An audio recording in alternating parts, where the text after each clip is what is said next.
நல்லா இருக்குன்னு நினைக்கிறேன். அல்ஹம்துலில்லாஹ்.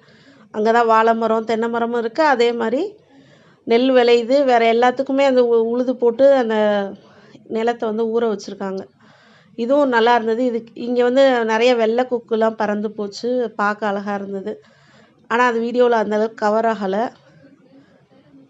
எல்லா இடமுமே வந்து சிலது வந்து லைட்டாக அந்த நெல் முளைச்ச மணிக்கு இருக்குது, கொஞ்சம் பாதி முளைச்ச மணிக்கு இருக்குது. சிலது வந்து இதாக இருக்குது, அதான் கொஞ்சம் எக்ஸ்ட்ரா முளைச்ச மாதிரி இருக்குது.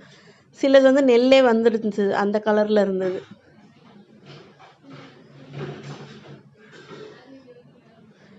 இந்த மாதிரி வந்து ட்ராவல் பண்ணிட்டு பார்க்குறது உண்மையிலே ரொம்ப சூப்பரு. இப்போ வந்து மதுரை வந்து கிட்டத்தில் நெருங்கிருச்சு. அதாவது இந்த கூடலூர்னு சொல்லுவோம். அந்த கூடலூர் வந்துட்டாலே என்ன ஆகும்னா ட்ரெயின் ரொம்ப அப்படியே ஸ்லோ மோஷனில் போகும்.